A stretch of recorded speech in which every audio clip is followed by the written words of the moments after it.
Yeah. Real estate agent, are you looking to acquire clients consistently so you can grow your business and your income to live a great lifestyle? This is Dave Finale and the RE Skill Builder Podcast. Well, here we are, everybody. It is Friday. It always is Friday when we come out with this. This is one of my videos that I do on a regular basis. It's actually my weekly broadcast. This is, can you believe it or not, is episode 173. We have done, today is 169 weeks in a row. We have not missed a week. We've missed one Friday. We've had extra shows, and those were the greats of Chet Black and Ferry and Brent Gove. And here we are with another great. This is a local great that I'm so happy to have on the broadcast. I met this gentleman a couple of months ago, and we just we've had a lot of fun working together. We've done events together. We got another event next week. This is Chris Walsh. Chris, say hello to everybody. Chris Walsh is one of New Jersey's top real estate agents. As a matter of fact, in 2020, he was the #1 RE/MAX agent in the state of New Jersey. So, hey, man, thanks so much for being on the broadcast. Thanks for having me, Dave. Thanks for having me. I appreciate you bringing me on, and I look forward to the next 45 minutes to an hour.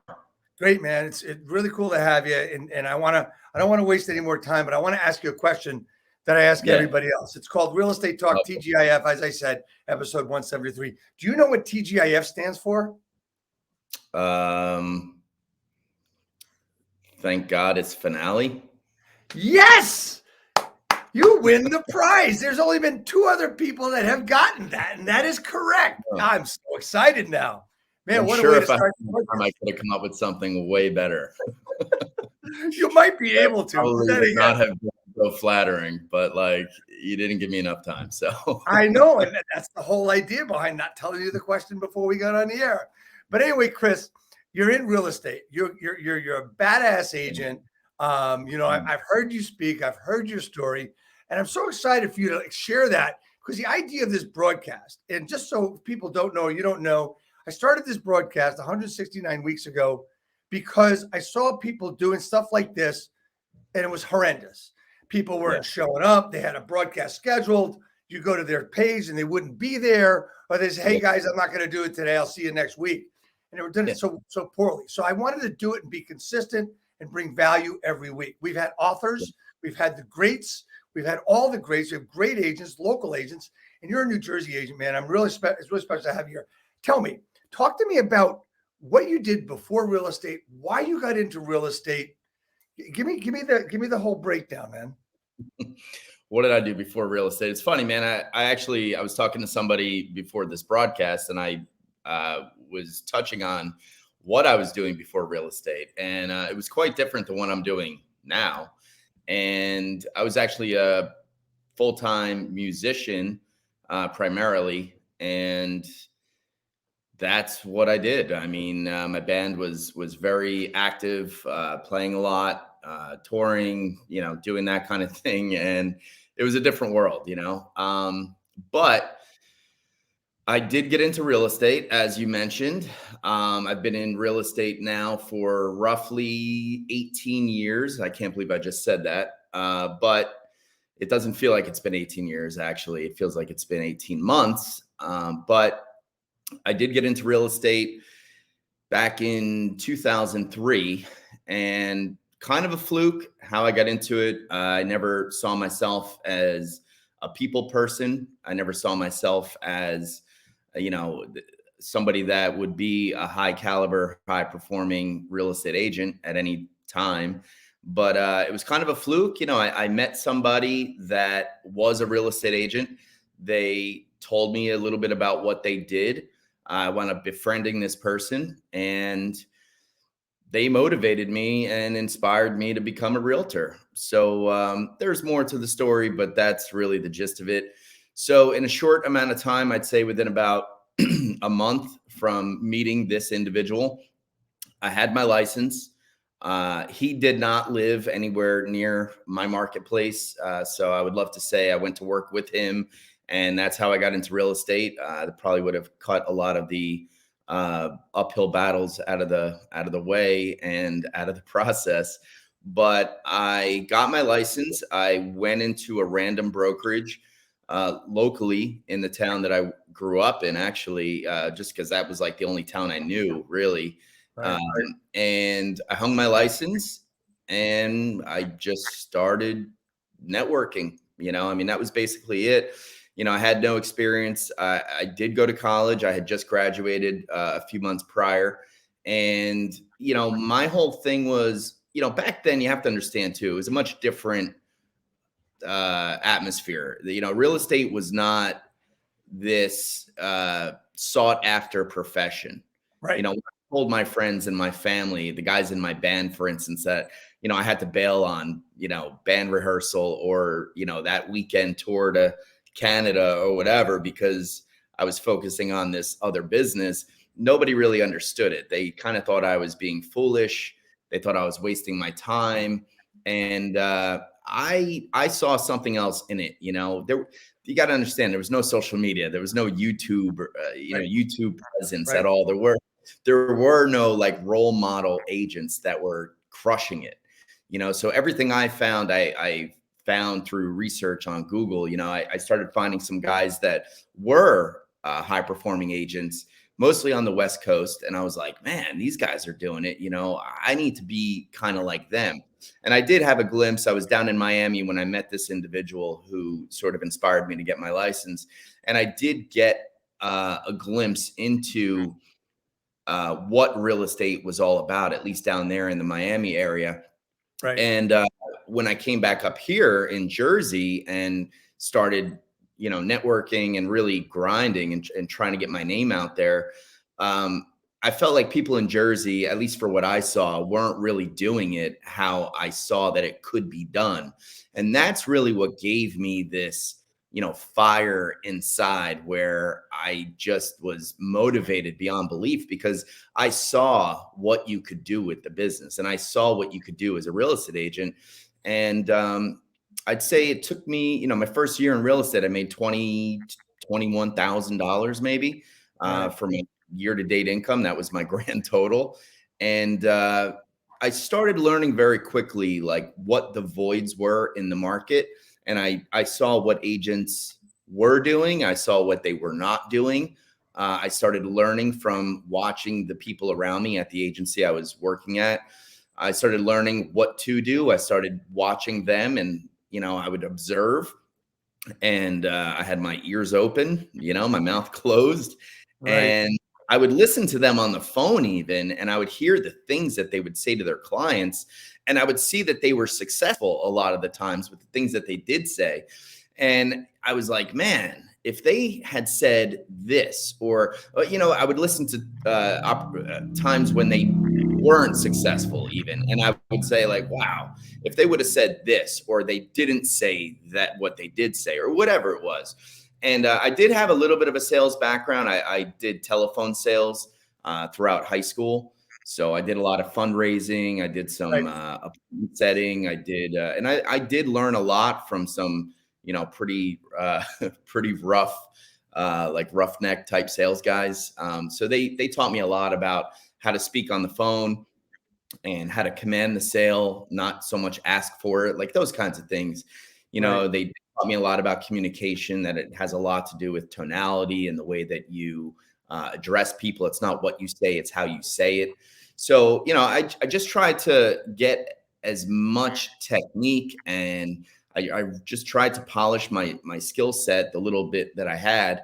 And, my second year in real estate, I didn't do terrible. I did about 115,000 in 1099 gross commissions. And then, my second full year, I went up to about 170,000 in commissions. And at that point in time, I was still living on a shoestring budget. And I realized, because I had, I would pick up on things that people would say to me, and I always tried, whether it was somebody that I didn't admire, somebody that I did, I always felt there was truth in everything people, like whatever their message was, there had to be some truth in it. Right. If we were selling homes. Right. So I learned early on that it was very important for me to reinvest in my business. So I did that. In fact, I spent a lot of money. I made a lot of mistakes too. I'm not going to say that everything I did was effective or worthwhile. I spent a lot of money on things that didn't work out. It took me a long time to figure out like what the important key components were to a successful business. So I had a lot of trial and error. But I always invested a lot of my money into marketing. I believed in marketing. I believed in technology. I believed in online marketing for early on. And we're talking 2005 and 6 and 7 when realtor.com was just gaining ground at that time. Zillow didn't exist. There were none of these tech savvy companies. Real estate was so far behind the rest of the world as far as technology and internet marketing went. It was crazy. So, I did go to school for business. I went to school for economics up at Rutgers. And, the little bit that I learned there that I was able to apply to what I was doing now, I tried to. And my big thing was just creating an awareness that I was in the business. And my goal has always been, and it continues to be, that when somebody thinks real estate, they think of me. And, this went on for a few years. And I every couple of years, I would sort of hit a plateau, and then I would take a breather and try to think about how to take things to that next level. And just like with any progressing agent, I hear about some agents that get into the business and, second year, they're making $1 million. That wasn't the case for me. It took me quite a while to get to that level. But in 2007, I got a glimpse at what the local agents in Jersey were doing. And that's around the time when internet was picking up. YouTube had just pretty much became like a thing. And I went to RE/MAX because I saw that there were agents at RE/MAX. I went to an awards event for RE/MAX actually, and I got to see these agents, the top 10 agents in the state, went up on the stage because they were acknowledged for making over $1 million in gross commissions as an individual. And that just blew my mind. I saw that like, wait, what? $1 million by themselves? That's impossible. And that was the minimum to get on that stage. And I was like, geez, and I saw who like the number one person was. And I was like, that is just, it just seemed so impossible to me. It just, I couldn't, comprehend like how they can make that happen. And, through like the early, like 2010s, I guess you could say, up through 2013, I definitely broke through into that, $20 million, $25 million production range where, gross commission total was about $700,000. And then in 2013, I started really thinking outside the box. I hired a business coach. We focused strictly on real estate, and I was able to open my mind to a lot of different concepts, delegation, time management, working my calendar, different types of marketing, my personal branding. We focused on that, and I launched a personal branding campaign behind my name. These are all things I never did. And I got to tell you, from 2013 to 2014, I broke that $1 million mark, and I haven't gone under since. And now it's just a matter of, how many times can I duplicate that million mark? So I want to get back to your first 3 years, right? You said that your process was, what your numbers were 21 your first, around 125. I think you said your second year, 115. Okay. And 170 year 3. So I think you understand that, when we talk about this 80-20 rule, I think you're in like the top 5, right? So it's more like 95-5 for you, in my opinion, or maybe even higher. What do you mean? As far as top agents and what people are doing, because the 80-20, let's just stick with that one, right? The 80% can't even fathom making that kind of money, let alone in 3 years, let alone ever, right? Honestly, in my opinion, Chris, we see so many agents, struggling to do a deal a month, not seeing a lot of different things. And I want to comment on something really important you said, is that you watch what agents were doing and what they were not doing. Yeah. Can you expand a little bit on that? Yeah. I mean, like real estate, when I got into it and the place that I started working at, there were some very seasoned agents there that really knew what they were doing, but nobody was running it like a business. They were just transaction chasers. And I didn't want to be like that. When I started working with a business coach in 2013, he sort of introduced me to a concept that I wish I had learned this earlier, because what I was observing back in the early days sort of came, full circle with a lot of the things I started learning when I decided to really take things up a notch, hire a coach, learn systems, learn about strategy, delegation, like I said, all the things I mentioned. Right. And, he said, you want to get to a point where you're able to spend 90% of your time servicing your existing business, because you only have to spend 10% of your time prospecting new business. Okay. Very cool. I was like, well, how do I get there? And that's where the whole idea of reinvesting in your business becomes so important. Right. Because you're never going to get to that point unless you have, an influx of business consistently, unless you consistently have a sustainable amount of business coming in where you don't have to work. Like, I don't wake up today worrying about where my next deal is coming from. It took me a long time to get there. Right. I also don't dive like into the end zone every time I go to answer my phone, because I'm worried that if I don't answer it in time, the person that's calling might be a prospective client and they're just going to go somewhere else. Like, you have to have that confidence about your business and the service that you're providing, where you're establishing and providing so much value to those customers that's not going to happen. And you're going to continuously see, referrals. You're going to continuously see new clients contacting you based on your marketing efforts and things like that. I mean, social media sort of revolutionized how all that works, obviously, because social media, if you use social media properly, I mean, there's so many different things you could do. But the idea is, with social media, you could just get in front of all of the different audiences you need to be in front of, whether it's active clients, past clients, friends, family, people that you don't even know. They're not even acquaintances, but they might just know your name because you have a social media presence.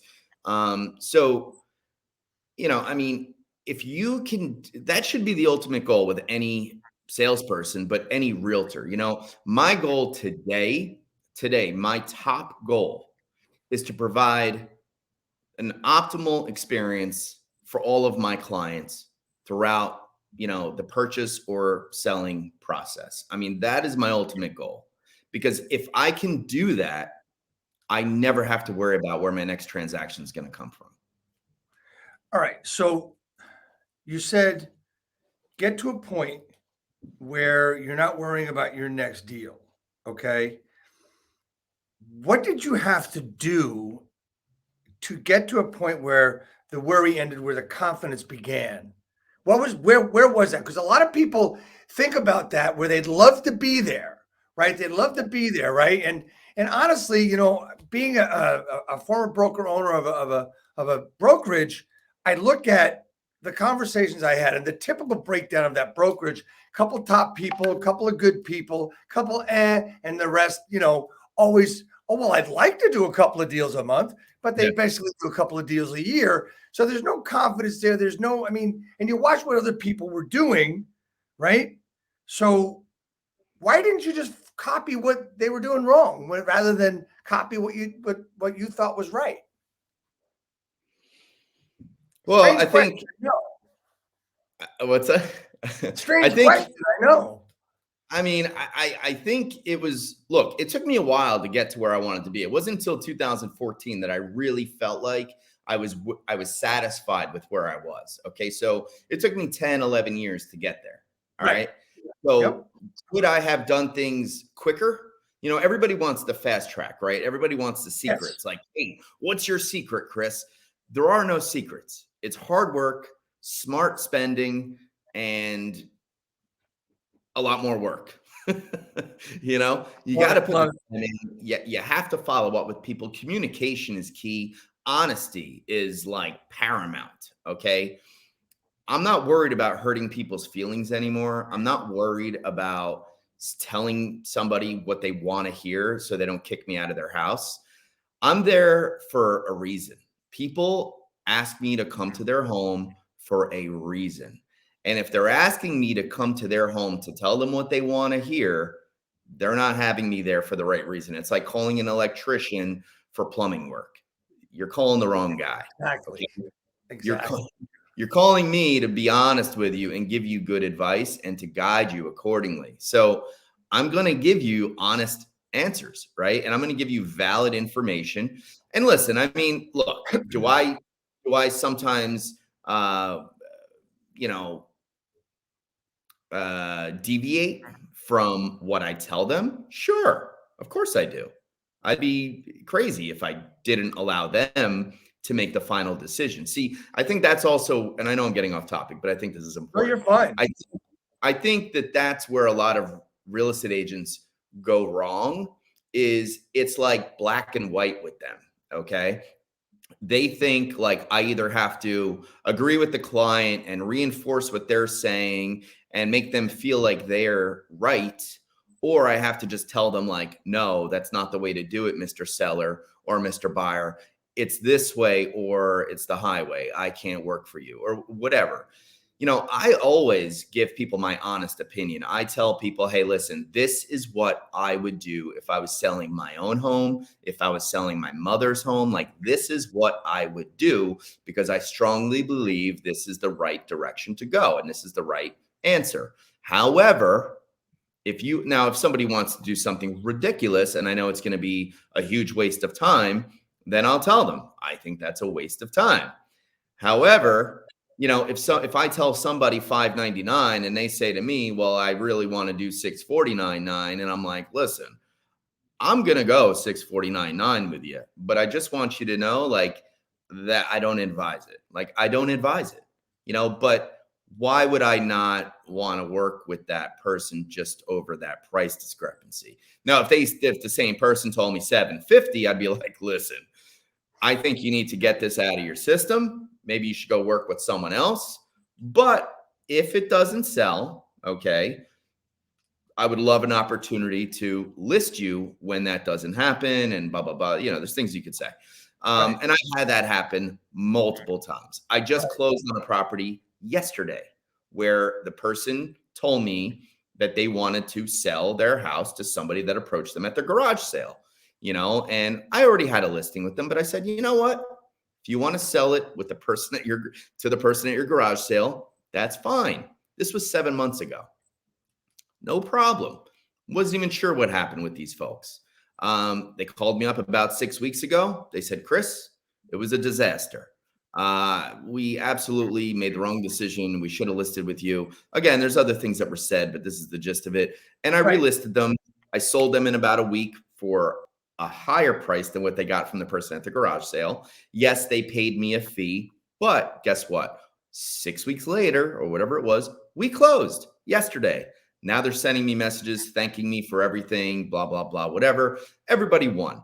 But sometimes you just have to be honest with people, you know, and could I have sat there and been like, oh, you don't want to do that. You don't want to sell to the, and listen, again, there's things I did say so that I protected my future opportunity with them. I preserved it and I planted the right seeds so that if it didn't work out, and let's be honest, Dave, in this market, especially, it's a very good possibility. If you don't have a professional agent by your side, things probably aren't going to work out.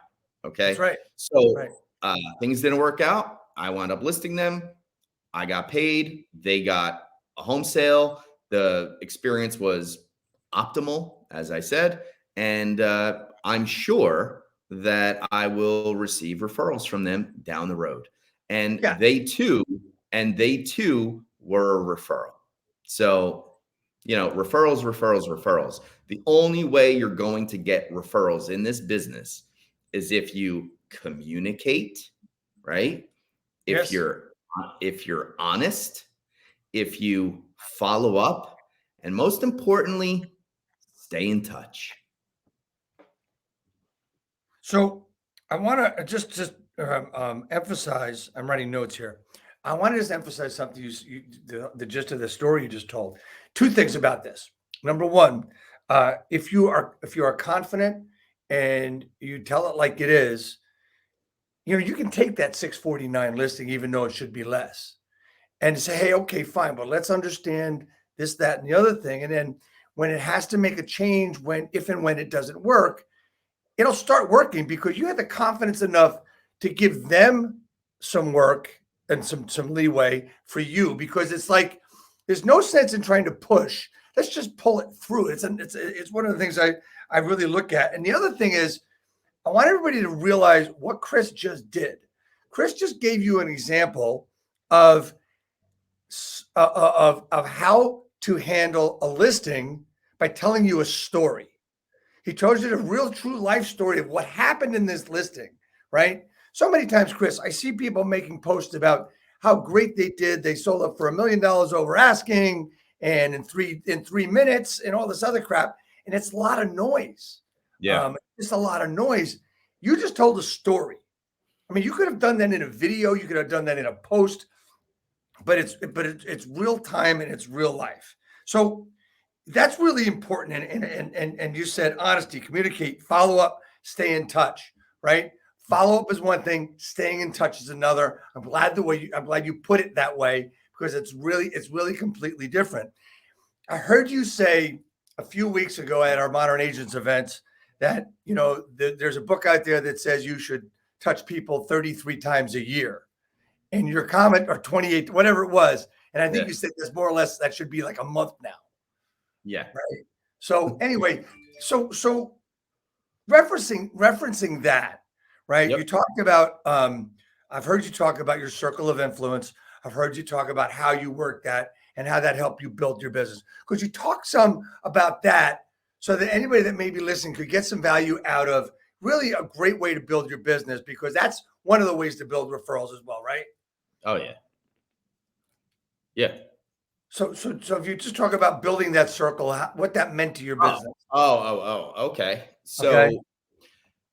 Well, I mean, Dave, to start, there's the way that I classify it, at least. Okay. So I have what I refer to as my sphere of influence. Right. Okay. So like my walking, brand ambassadors that are out there, my zombie spokespeople, as my business coach used to say.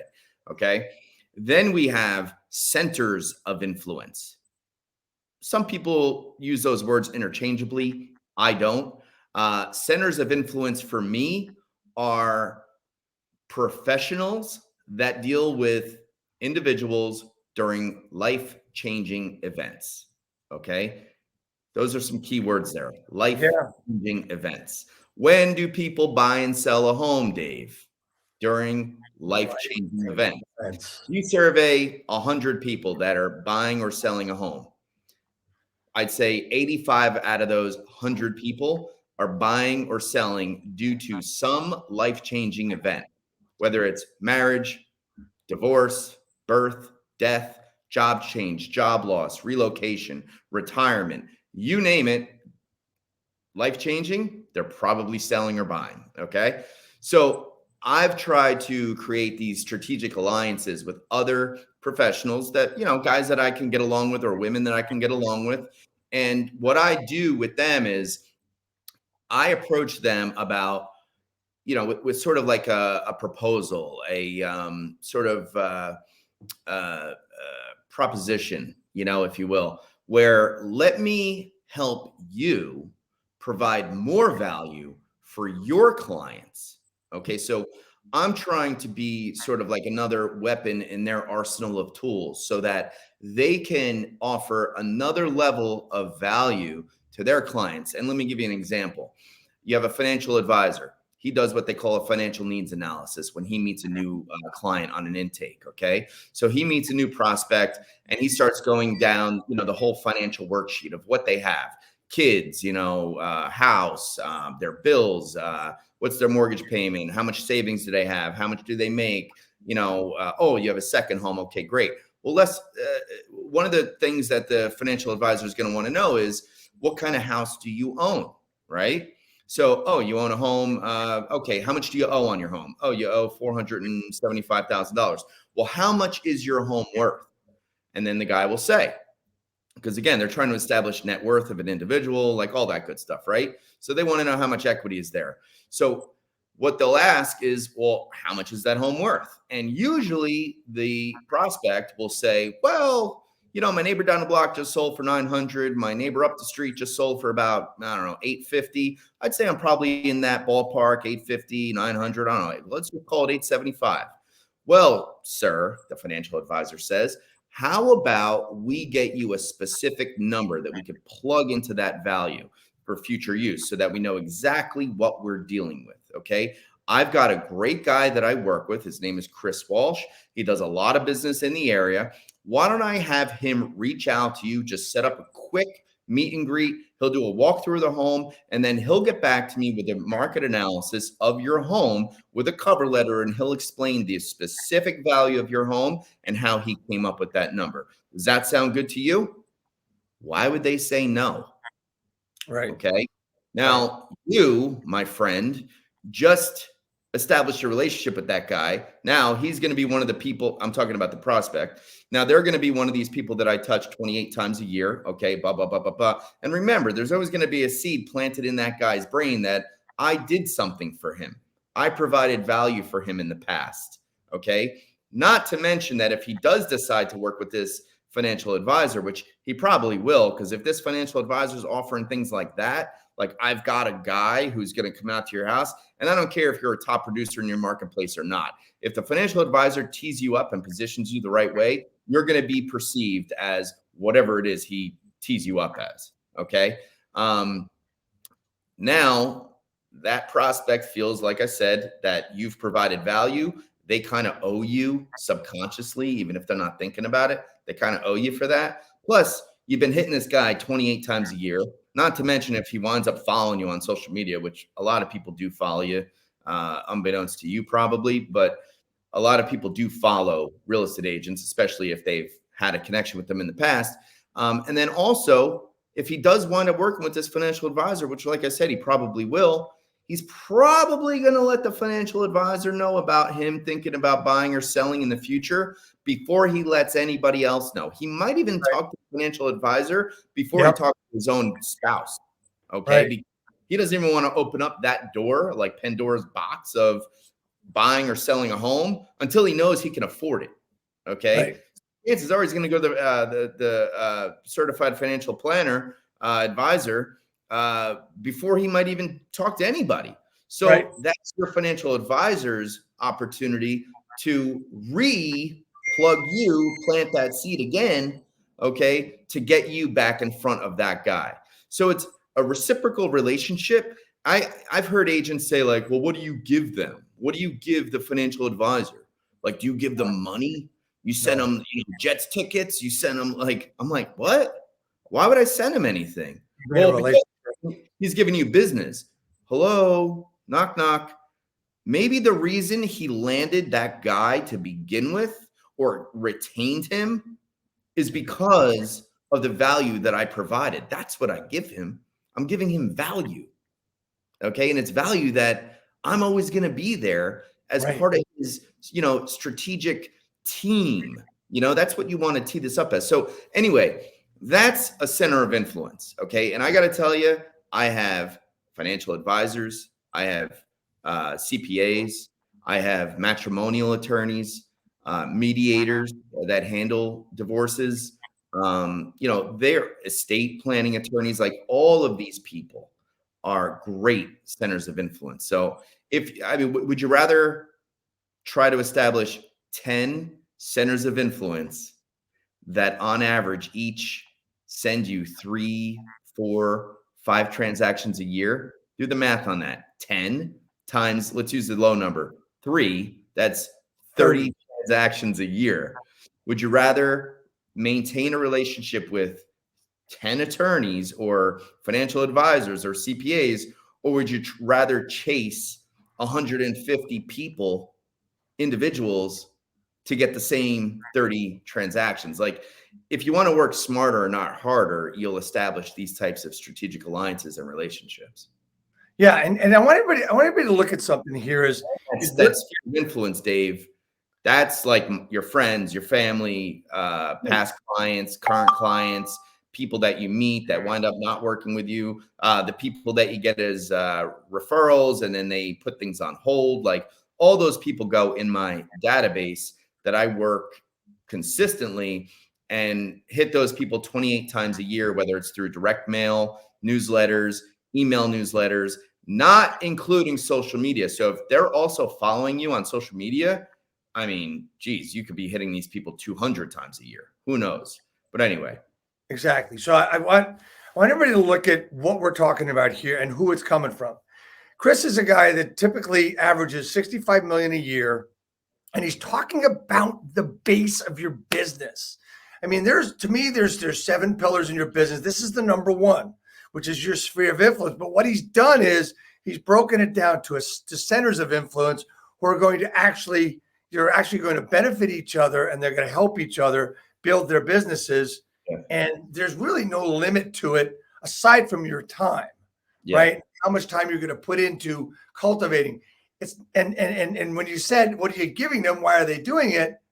You're building relationships, and that's what this business is all about. And you know, we're still battling the transactional agent compared to the relational agent, which is extremely important to build a business. Now, we can talk about strategies and tactics and processes all day long, but when you're not busy building relationships, as you have, and all you did when you hired a coach, and after 11 years, was you fine-tuned everything and were able to really catapult yourself to double or triple what you were doing, right? %. I will tell you, the biggest thing that I did with a business coach was time management. Right. I mean, I can't tell you. It's funny because when this guy that I wound up working with back in 2013, he reached out to me. I didn't reach out to him. It was just interesting at the time. I just found out my wife was about 6 months pregnant at the time. And I was kind of, as most people probably are when you run a business and you're so used to having no limitations, like you could just go anywhere at any time. Right. You know, my wife and I weren't expecting our firstborn, right? It was a little bit of a surprise. So I was kind of like, oh my goodness, like, how am I going to do this? That was my thought process. How am I going to do this? And this guy just happened to call me at a really prime opportunity for him and me. And not only did because I remember I was doing about, I don't know, probably 25 million at the time. I was hitting about 650,000 in commissions on my 1099. And not only did I do it, but I hit about 1,150,000 that year. And he explained to me that, listen, man, you're busy because you're running around like a chicken with their head cut off. Like you're like a maniac, like you need to calm down. You need to map your days out. And he was really like, I always did goal setting, but this guy explained to me really how to create goals and how to map them out, how to measure them, how to reverse engineer out of the goal to break it down into quarterly goals and monthly goals and weekly goals into your daily plan of action. 100%. That's really where I applied it. And I got to tell you, the results I saw were they were explosive, man. They were crazy. And the relationship part of things outside. So there's the whole time management component, because let me tell you something, anybody that tells me that they don't have time, like even like we offer classes and things like that we're doing. And I hear agents actually say that they don't have the time to get on that class. And my response is pretty simple. That's why you need to be on that class, man. Because you don't Yeah, have the well, time. that's Why the you need thing, to be there. Because you don't have the time. Because the reality is you do have the time. And I don't want to hear that you don't have the time. Not only, Dave, I didn't mention this, but like, not only do I sell real estate, but I own 4 other businesses, I know one of that. which I'm the managing partner. Like, it's my responsibility. And we're talking about a 650 person capacity bar restaurant. Right. I mean, I- it's like, I don't want to hear it. And I have 2 kids, 2 cats, a dog, a big house, lots of property. I own other properties, rental properties. I teach classes, I speak at events, and my clients get an amazing service and an amazing experience. It's like, I don't want to hear that people don't have the time. And trust me, I feel like I want to do more because I Right. have downtime in my schedule sometimes, and it just doesn't feel right to me. Yeah, I get that. When I hear an agent say I don't have the time, or anybody say I don't have the time, to me the translated is I don't want to. Oh, no doubt. I mean, get up earlier, man. Right. Stop partying, stop doing whatever it is you're doing that fills up your time. Like, think about all the wasted time. There's always room for improvement, and there's always ways to optimize your time. And, it's like you got to remove the distractions as well. And you're right. I think a lot of people don't want to. They don't want. I was I don't want to actually, work. I mentioned to you, I was talking about some of these things earlier, but I was talking earlier to one of the agents in my office, and I was talking about carving, the cancerous items out of your life, whether it's friends or bad relationships, maybe it's blood relatives, who knows? I mean, Right. there's some pretty painful things that people have in their world, in their lives, that they just feel they can't carve out. They can't, Right. I should say, cut it out. They can't Right. get rid of it, or eliminate it. And the reality is, like, yeah, you can. It's either them or you. Like, what's the decision going to be? And unless people around you are lifting you up and supporting what you're doing, and they care about you as much as you care about them, like, they don't really deserve your time. And I feel that a lot of people also get sidetracked, and trust me, I'm not immune to it. I've gotten sidetracked plenty of times in my life and in my career. And but that's all the more reason why you have to surround yourself with great people. They say, like, the rule of 5, right? Like, you're the average of the 5 closest people that you surround yourself with. So if you're struggling, or if you're having a rough time, instead of having somebody that's close to you say, you know what, like, Chris, forget about that. Like, let's just go drink for the weekend. Let's go to Atlantic City and just get wrecked and forget about it. Like, you know what? That's Yeah. probably not the best solution, because guess what? I'm going to come back Monday morning, and guess what? Everything that was bad is Still probably going bad. to be worse, Right. Right. because Right. I didn't deal with it. So it's like having people around you that lift you up and say, hey, you know what? That sounds like a serious issue. Let's get together, man. Let me help. Maybe I could help you work through some of these issues, or whatever it is. But I've also, I've learned that, like, over time, it's like the people that are in my business, the people that are in my world, the people that I surround myself with play a big part in my success. Right. And what's interesting is we talk about I'm a firm believer that basically time management is bullshit, that you can't manage time. It just keeps going no matter what. And you said it in a lot of different ways today. It's basically choice management. Is what choices you're going to make. We Yeah. have to improve Love and that, by the way. what's that? Love that. You have to improve your choices. You have to evolve your choices. You're going to look. I look at my experience. I worked for my dad for years, right? And I knew in my 20s, I thought I knew it all, right? And, he had built buildings and everything else. And I'm telling him we got to do this, this, and this. And we'd fight and all this shit. I'd get pissed off. And then I realized 10 years later, he was right. I was excited he was right, and the way he handled me was right. Sometimes he got angry, sometimes he didn't, but Yeah. it was choices that he was making to build the path along, and he understood how it worked. Yeah, work ethic, second to none in my family, but the right choices of what you're doing with your time are more important sometimes than a work ethic, right? Yeah. You'll feel guilty when you have downtime. You just said that, Yeah. which means your work ethic is second to none. Is there a way to build the confidence you talked about, build the work ethic we're talking about now, or is it just something that you've just got to keep going and push through? Well, perseverance is very important, Dave. Yeah. Is it something that you can build? Absolutely. 100%. I've also seen people lose it. Yeah. I've seen people lose it. I've seen people at the top of their game and they start to make a bad decision or a bad choice. And then they pick the wrong door and they start traveling down that road.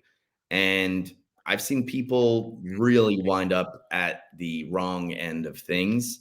It's sad to see because, like Sonny said in Bronx Tale, man, there's nothing worse than wasted talent, and it's like crazy. You see people, go down these wrong paths and then they get sucked into certain things.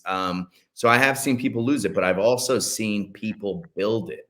I have a couple agents in my company now, and on our team over at EXP that I've seen them build it over time, but I've also seen other agents that just stay consistently inactive, meaning that it's not really doing anything, and it's like the saying says, if nothing changes, nothing changes, right?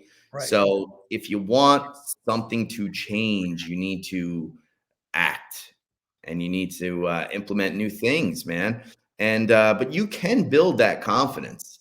You can listen. I was not a very confident person when I came into real estate. I was a kid, okay? And back then too, there were no shows on AMC or Bravo, or there was no $1 Million Listing, HGTV, the Home and Garden Channel, Flip This House, Flip That House, Listed or Love It or Listed or whatever they are. Like there was none of. There was Carlton Sheets though. I don't even know who you're Carlton talking Sheets? about. No, who's that? I outdated myself. Go ahead. I did that on purpose. But like, dude, there was none of that. So I was young, man, and I looked pretty young. And I would show up to people's houses and they were like, "You're the guy I talked to on the phone." Because remember, I did this whole telemarketing thing when I was in high school. I was really a kid. I was like 15, 16. And we were calling for like fundraising for the police, for the PBA and all this stuff. And we had to sound, people would think we were calling, that we were older men calling. And so I always did a good job at like conveying this like mature presence over the phone. And I would show up to people's houses and they were like, "Where's the guy?" And I'm like, "No, I'm the guy." And they were like, "What? You're a kid."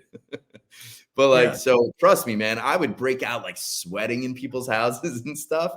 It was terrible. It was my first listing appointment. I tried to like script it out. It was the worst. Like, oh my God, it was a disaster. I got the listing, but I think they felt bad for me though. You know what I mean? Like they didn't list it with me because they were like, "Yo, this is the guy." They listed it with me because they were like, "I got to get this like idiot out of my house." So listen, like we've all been there. I mean, geez, I didn't become really good at listing appointments until I was in the business about 6 or 7 years, seriously. And now it's my favorite thing to do. I feel like I've become an artist at the listing appointment or listing presentation, I should say. And I feel like I've mastered it, where I now want to take all of my experiences and pass them on, to other aspiring agents. I mean, that's really what I want to do. And I got to tell you, man, coming from, a career that would, I guess, be perceived as successful. Some people become successful, right? And they just, I don't know, they just love like, basking in their success, right? Like, I'm the best or whatever it is. Like, I don't know. And then there's other people that, in my opinion, are true leaders, and they want to turn around now and pass on their experience. It's almost like carrying their legacy through others, and that to me is true leadership, man, is like, being successful through other people. And I don't know, like, this business has been really good to me. Trust me, I've had my bad times along with the good times, but this business has been really good to me. And I know every day I wake up and I'm grateful for everything that I have today, the life that I've built, and all the opportunities that I was fortunate enough to have. And I just honestly, man, want to pass it on to other agents. And I love, like, it's rewarding when I know that I was instrumental in helping somebody else, achieve something great. So That's fantastic. So a couple of quick questions as we coming up on the hour. If you are a stuck agent that's, been doing that, that 10, between 10 and 15 transactions a year, and you want to start crushing it, but you just can't seem to you're still stuck. Your feet are stuck. You can't move. What would be one quick thing you could tell somebody that could help them move forward? It's probably a lot of the things I've already talked about, Right. like, do you have a database? Like, do you really have a database? Ask yourself that question. Do you have a database that you manage? Most are Okay. going to answer no. That's the first thing I'd ask yourself. Okay. Because I know that it was fate that I wound up having a database, because I was at a holiday party in 2007, going into like late 2007, holidays of 2007. And I was asked that question by somebody: do you have a database? And I was like, database? Like, what the fuck? Like, database? Right. No, not really. And I had people that I sent mailers to, that I would send a newsletter to, but it was just a mailing list. I called that a mailing list. I didn't really have a database. Right. And it was in that conversation, that snarky remark from that other person, that kind of made me feel like, shit, man, like, I'm not doing it right. I need a database. I literally, like, went home that night and started building a database. So database is super important. The other thing is, manage expectations of everybody around you. That's important, man. That's important. Manage expectations of everybody around you. Manage expectations of your wife, your kids, your family, your friends, most importantly, your clients, prospects. I mean, don't tell your wife you're going to be home at 4 o'clock, if you're not going to be home at 4 o'clock, like, that's just because that's going to bleed into everything else in your life if that starts going bad. Like, you got to be very upfront and be honest with your spouse, your partner, your girlfriend, boyfriend, your kids. Oh my God. Like, my kids know when to expect me home, and I don't disappoint them, and if I told my kids, I'll be there on Saturday, I'll be there at your whatever, sports game or whatever on Saturday, or your friend's birthday party, I'll be there, and then I don't show up, like, that's not good. So manage expectations, not just with your business contacts, but also with your personal relationships. You know what I mean? Yeah, And that's fantastic. And then the final thing is just honesty, man. Just be honest with people. Be honest, because I used to not be 100% honest, and I wouldn't say I wasn't a liar. I don't mean it like that. I used to be more of a yes man. I was more of a yes man, Right. and I wasn't being honest, not just to them. I wasn't being honest to myself, and I let people. It's like, some people let the tail wag the dog, right? Right. Oh yeah. You don't want to be that guy where you're just getting, like, the shit kicked out of you because you don't have the balls to be honest. Like, it's so important, man. And it's not just being honest to others, it's being honest to yourself. Hey man, I want to thank you so much for joining the broadcast. This has been, like, this time has just flown by. Amazing. Yeah. So I Yeah. have a couple more things really quickly. The most important question that I ask everybody at the end of this broadcast, I need to ask you, how can I, Dave Finale, help you grow your business?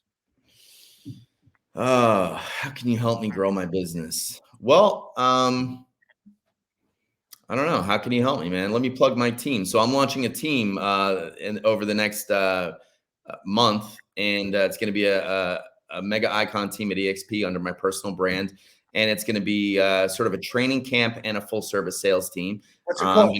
I'm going to help new agents that are coming into the business build a business, and I'm going to help existing agents that either lost their business, not doing great with their business, or just want to take their business to the next level. So if anybody's interested, definitely hit me up on social media. And I'd love to talk to you and see if it's a good fit. What is it? Is there a name for the team? Or is there another way to find you, or what I'm scrolling on a screen works? It's just the Chris Walsh team, man. What else? There it is. There it is. It's going to be a team under my personal brand, my name, Chris Walsh. And I'm putting together a group of agents that are motivated, energetic, open to suggestions, and all they need to do is want to work. They don't have to spend money. They don't have to do anything else. I will take care of everything that's necessary to build your business or take it to the next level. That is so very cool. Hey man, I got one other thing for you. Yeah. I know one of the reasons you came on the broadcast was you had to get this hat because everybody who's on wants the hat, right? So Yeah. I'm not going to mail it to you. I promise it. I have your address. I'm going to see you. I'm going to see you. I'm going to see you next week. You're going to see you next week. Wait for it. Here it comes.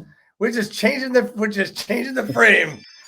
We've got Modern Agents Live, second edition. We're coming out in South Jersey. We're in Cherry Hill next Thursday at 1 p.m. to 6 p.m. And it's going to be at the Crown Plaza in Cherry Hill. So I wanted to do a little quick plug for that. That's Thursday, October 7th. Chris Walsh, Sal Ventry, Dave Finale, Sekou Pyle, Mary Murphy, Brett Sikora, Mark Stein, and a bunch of local agents are going to be speaking with us.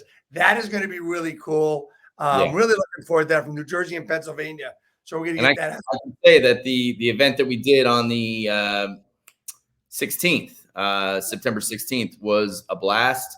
I actually got a lot out of that event. I have to tell you, I went there to speak and I left there with an education. It was crazy. Yeah. Some of the guys that spoke, and Mary spoke as well, but I learned like a lot from that event. It was crazy. So, these events are powerful. They're great. But listen, if I'm learning, I'm sure everybody gets something out of it. So exactly. Anybody listening should definitely check out the event next week. So that's why I'd ask you about your sphere of influence and your COICIs, because it was so intriguing to me the way you put it. And it's like, yeah, I've been talking about that. That's like one of the things, one of my specialties.